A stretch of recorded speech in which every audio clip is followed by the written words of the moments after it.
Good morning, ladies and gentlemen. First of all, I want to thank you all for coming today. Let me just say that I'm thrilled to be part of the first International Wheat Congress as coordinator. The first International Wheat Congress, it sounds great, doesn't it? But certainly, you may be asking yourself, what does that mean?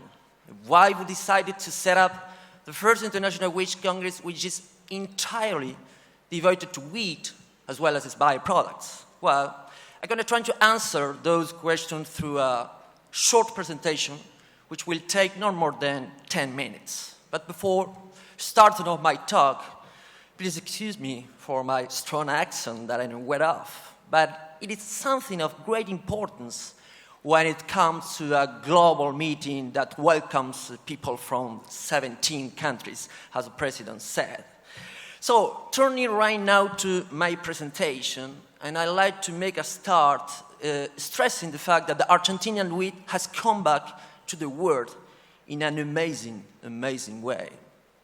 As you can see, the numbers speak for themselves. But first, I should say that in 2008, former government made up its mind reinforcing export taxes, whereas export quotas were formalized in April 2008, after it had been taking place for 2 years. As a matter of fact, Argentina wheat export dropped significantly from 2008 to 2014. But at the end of 2015, the name of the game has radically changed. Thanks, particularly when Mr. Macri swore in as a president, and thanks particularly to the removal of export taxes as well as a lifting of export quotas. And actually, there's no need to spell out that Argentina wheat export has been skyrocketing for 4 years in a row. So, moving right now to how important the Argentinian wheat is to the world market, given the fact that this one plays a huge role in supply and market at a time that bridges the gap between Northern Hemisphere harvests. In order to illustrate this point, let me just give you an example. Argentina gets to the world market when the world's largest wheat exporter, that is to say Russia, has already exported 60% of its exportable supply. That means, ladies and gentlemen, that the Argentinian wheat plays a huge role in the market, and especially it is an important source of confidence for international buyers. That is why this is the first reason which explains why we decided to profit from the first International Wheat Congress that has never ever taken place in our country.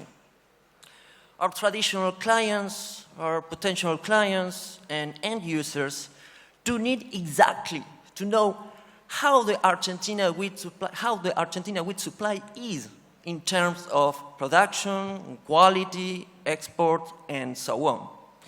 On the other hand, when you say that Argentina has come back to the world, we got to identify what kind of world Argentina has come back to, because not only the name of the game has radically changed in Argentina, but also in the world. We've been dealing with new competitors originating from the Baltic countries, Black Sea, and at the same time, the requirements, international requirements have become tougher than it was a couple of years ago. That is why it's much more important for us to just look at what is going to evolve in Argentina. Finally, I would like to conclude by thanking so much, at the bottom of my heart, the Minister of the Agriculture of Córdoba for his support. I would like to just thank you so much as well. The whole Argentinian wheat change, the Córdoba grain exchange, obviously. And finally, a huge thank to all speakers who've come from so different countries, and also Argentinian attendees and international attendees, because we have come from so many different regions not only in Argentina, but in the world. So, right now, having said that, it is a big honor for us. It's a big honor for me to introduce a very special guest today. So, today, we are pleased to welcome Miss Pretty Hacia. I'm sorry for my pronunciation, but I'm gonna say Pretty.